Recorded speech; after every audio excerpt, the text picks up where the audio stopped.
Hello, welcome to this audio lecture on Jorge Diaz-Sinder's essay, Audiovisual Translation, an overview of its potential. The audiovisual media is all around us, everywhere. We are literally swamped by audiovisual media, TV, cinema, radio, and the net.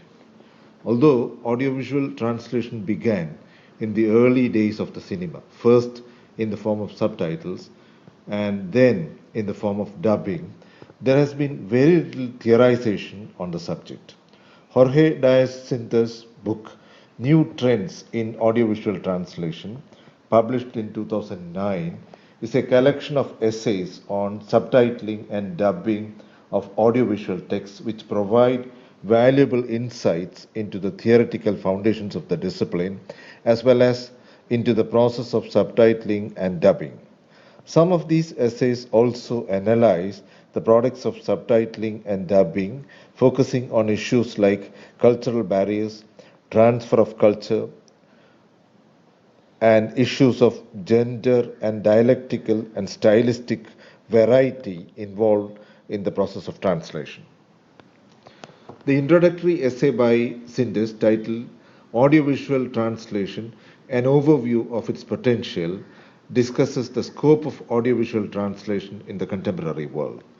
The author notes that though audiovisual translation can be traced back to the very origin of cinema, research in the field began sluggishly in the late 50s of the 20th century and picked up momentum only at the close of the 20th century. However, the digital revolution that has happened in the last 2 decades has made audiovisual translation a prolific activity and a discipline for determined and prominent academic research. The author first takes a brief look at the history of studies in the discipline. Many of the early works were scattered essays which were not collected. The first study in book form was in French, written by S. Lax, published in 1957. A number of minor articles on subtitling, focusing on the audio-visual translator, the differences between subtitling and dubbing, and the different stages in the translation process appeared in the next 2 decades. One of the issues discussed was the challenges posed by subtitling in 4 categories: technological, psychological, aesthetic, and linguistic. There were also suggestions on the orthography or form of writing and the constraints imposed on the translator by the medium. C. Tilford introduced the concept of constrained translation, relating to a translator working under various constraints imposed by the medium. In 1987, the first ever conference on dubbing and subtitling was held in Stockholm, the capital of Sweden. The conference led to the publication of several books in the discipline, one of the most important ones being Johan Inverson's Subtitling for the Media. The book provides exhaustive information on the process of subtitling, a detailed history of the technical aspects of subtitling, and an early overview of subtitling for the deaf and hard of hearing. The cultural turn in translation studies in the 90s of the 20th century saw the emergence of Kirk Delabastida as a perceptive scholar in audiovisual translation. Delabastida discussed not only the semiotics of subtitling in cinema, but also its cultural implications. The process of subtitling was discussed in detail in consonance with the developments that were taking place in translation studies in general during the period. The works of Jose Lambert, a prominent translation study scholar, were also published at the same time. Lambert tried to highlight the ways in which audiovisual productions, including the translations, were manipulated ideologically. Jorge Dias Sintes regards the 1990s as the golden age of audiovisual translation, in which several collected volumes and works of prolific authors in the field like Gottlieb and Gambier appeared. This was the decade when audiovisual translation really came of age. Several universities in many European countries started offering courses on various areas of audiovisual translation, including dubbing, subtitling, voiceover, and subtitling for the deaf and hard of hearing, and audio descriptions for the blind and the partially sighted. From being considered a minor area in translation studies, audiovisual translation has today grown into a full fledged, bustling discipline. Sintes points out that unlike in literary translation, a good command of the source and target languages may not be adequate resource for the audio visual translator. The medium imposes a number of constraints. An audiovisual translator who tries to recreate a situation on the screen, a situation in the target culture on the screen, may be hampered by a number of problems. Some of these problems are well known. The dialogue between the characters can sometimes be too fast paced for subtitling to catch up with them. The variety of dialect or sociolect may not have an equivalent in the target language, or it may be difficult to produce a translation that syncs with the lip movements of the characters on the screen. The two main processes of AVT or audiovisual translation are dubbing and subtitling. In the first process, the oral output of the original soundtrack is replaced by a soundtrack in the target language. This is a popular form of audiovisual translation. This replacement can be full or partial. When it is full, it's called dubbing or live sync. Audiences in Kerala would be familiar with a number of films from languages like Telugu dubbed into Malayalam and very successful in the market. Two such films are Idu Njangalude Logam and Happy Days. Both were enormous successes at the box office.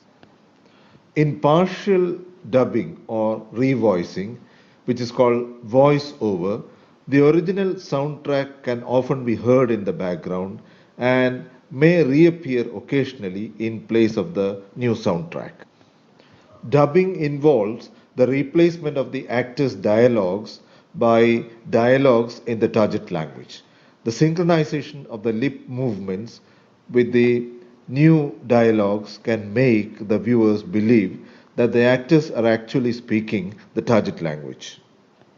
Subtitling involves the presentation of a written text, usually on the bottom of the text, on the frame. This written text represents not only the dialogues of the characters, because we also have sometimes other linguistic elements like letters, signboards, banners, graphata, etc., which form part of the original visual image. Although Sintes does not discuss it in his essay, one can also think of giving subtitles for geographical features, landmarks, or monuments which are not likely to be familiar to the target audience. Voiceover or partial dubbing, in which the original soundtrack is not removed but kept at a minimum auditory level, is also quite popular. The translation in the form of the new soundtrack is superimposed on it. The original soundtrack continues to be heard faintly under the new soundtrack. A common practice in voiceover is to begin with the original soundtrack, suppress it in favor of the new soundtrack, and again to bring it to the surface at the end. Unlike in normal dubbing, the illusion that the characters are speaking the target language is destroyed. Sindus goes on to discuss the question of the autonomy of audiovisual translation as a discipline. Audiovisual translation is regarded as a subgroup within translation as well as an independent discipline on its own right. For one thing, audiovisual translation is a vast discipline. Although audiovisual translation is popularly associated with subtitling and dubbing in cinema, films are actually only a small part of the variety of audiovisual programs produced in many cultures.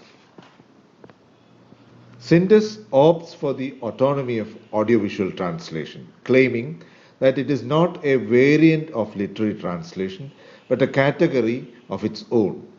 Besides films, audiovisual translation engages a number of other forms like sitcoms or situational comedies, cartoons, documentaries, corporate videos, commercial programs, educational and entertainment productions, video games, cooking programs, and of course, docudramas. Audiovisual translation has thus become more flexible, capable of dealing with a wide variety of audiovisual texts. The terminology for referring to the discipline also comes up for discussion. While film translation or cinema translation are terms which are too narrow in their reach, screen translation is perhaps more acceptable. Ultimately, it appears that the term audiovisual translation has come to stay. Sindus also notes that in spite of its apparent autonomy, audiovisual translation is by nature interdisciplinary, involving both linguistic and audiovisual elements. The ever increasing presence of audiovisual media in contemporary society has ensured its high visibility.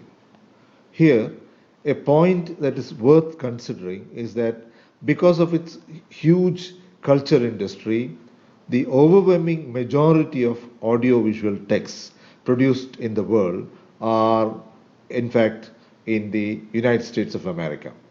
The direction of audiovisual translation is generally mostly from English into other languages. The implications of cultural influence is thus unmistakable. In a way, one can think of this as the perpetration of the asymmetrical relationship between hegemonic cultures and marginalized cultures, a phenomenon discussed by the American translation scholar Lawrence Venuti in the context of the binary of domesticating and foreignizing translations. The orientation of studies on audiovisual translation is also changing. In the past, audiovisual translation was looked at mainly from a professional point of view. Studies and research focused mainly on the mechanics of audiovisual translation, such as time and space constraints, lip synchronization, spotting or cueing of subtitles, etc. Issues which would bother the technicians more than the translators.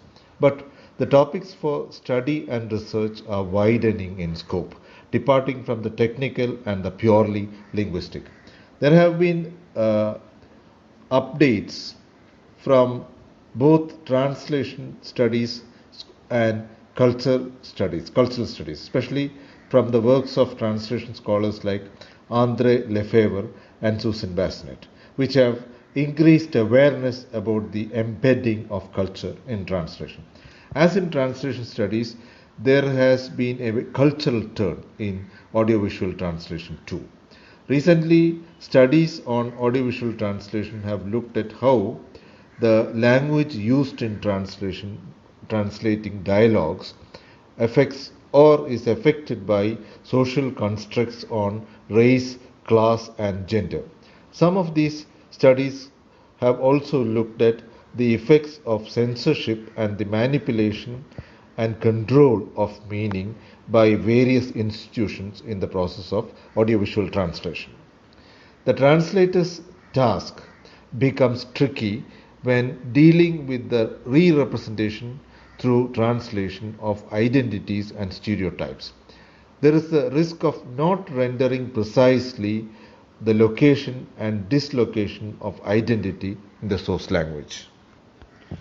In literary translation or in other areas closely related to audiovisual translation, like remakes of films, the translators resort to strategies like geographical relocation in order to bridge the cultural gap.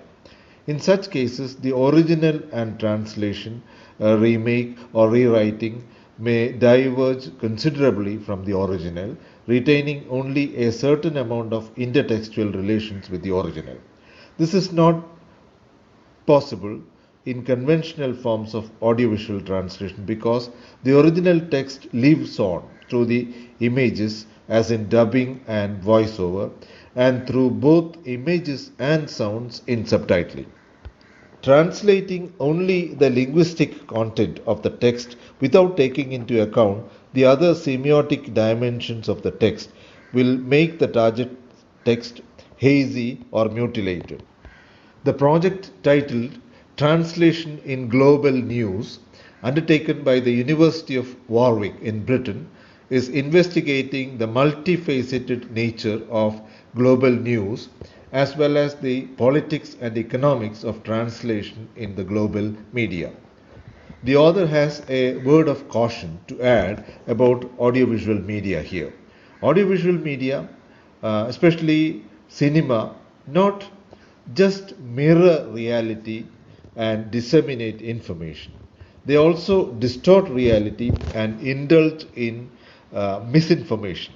It is now widely accepted that popular misinterpretations, stereotypes, and manipulated views about social categories like women and social, linguistic, religious, and sexual minorities are primarily conveyed through audiovisual medium. Dubbing, voiceover, and subtitling enable such views to be made accessible to wider audiences unfamiliar with the language of the original production. Culture, cultural identity, and the pragmatic functioning of dialogues are crucial in audiovisual texts. The translation of dialects, humor, or taboo language, for example, can pose serious problems for the translator. The role of English as the dominant language in audiovisual production also impacts on audiovisual translation. Due to the presence of studios and personnel in predominantly English speaking locales, English is not only the predominant language of translation but also the predominant interlanguage in audiovisual translation. What this means is that in translation between two non English languages, English functions as the intermediary language. The source language elements are first translated into English and then translated into the target language. This intermediary status of English certainly has significant cultural consequences. These intermediary databases created are known in the audiovisual industry variously as templates, master titles, or Genesis files. It's also noticed that the jargon used in audiovisual productions is largely colonial in orientation, indifferent to any notion of political correctness about gender or ethnicity. Technologically, audiovisual productions have changed beyond recognition. The potential offered by digital technology is colossal for the production and consumption of audiovisual texts. New formulas like DVD, Blu-ray, and the internet have given viewers an unusual degree of control and choice in watching the productions. Multiple subtitling using SRT files allows subtitles in several languages to be attached to the audiovisual text, out of which the viewer can make a choice. The viewers are now not passive receivers, they have become interactive subjects. The popularization of audiovisual translations has led to the creation of a number of amateur organizations devoted to making interventions in the field. Although the author is not aware of it, amateur audiovisual translators in Kerala have found it great fun to do such things like superimposing a dialogue sequence from a popular Malayalam film on a video of Western origin, or to superimposing a dialogue scripted in a regional dialect of Malayalam on a sequence from a Charlie Chaplin film. These freaky productions are becoming viral on popular sites like YouTube. Digital subtitling programs which can be accessed by audiovisual translators like Subtitle Workshop, Media Subtitler, and Virtual Dub are freely available on the internet. Although the crucial issues in subtitling and dubbing have become more complex, the issues which are connected to the role of culture in audiovisual translation, these technologies have become relatively easy to access. Practices like fan subbing, for example, the popular practice of distributing freely on the internet subtitles created by amateurs, which are generally more creative and idiosyncratic than traditional subtitles, has made the practice more democratic and free from the pressures of the market. The work of these amateur subtitlers and the conventions they have created are yet to be seriously subjected to critical scrutiny. But some of these innovations, like the use of translators' notes on the screen, have already made an impact on audiovisual translation. They have already appeared in films and other audiovisual texts which are basically commercial in nature. These new practices are challenging the established modes and practices in the audiovisual media. As the power of the consumer increases, the popularity of these alternate practices are likely to get increasing scholarly attention in the coming years. In conclusion, the author draws attention to the fact that although the vast potential of audiovisual translation from a pedagogical perspective has become clear, much of the research has been professional or practical in nature. Very little research has gone into the theoretical aspects of training audiovisual translators, especially in evolving distinct translation strategies in particular audiovisual modes. The value of audiovisual translation has spilled over from entertainment or dissemination of information into other areas like foreign language learning teaching. In fact, the European Commission has funded a project titled Learning via Subtitling, which aims at developing educational material for foreign language learning based on film subtitling. The project aims to compensate for the absence of real life situations for language learning through the production of simulations of real life activities. The use of subtitles, both interlingual and intralingual, as a tool in the teaching and learning of foreign languages has been discussed by many scholars in the area. But much more requires to be done. Although there have been successful literary projects like Bookbox, which resorts to same language subtitling of audiovisual programs to enhance children's reading experience, the role of audiovisual translation in language learning acquisition is still largely unexplored.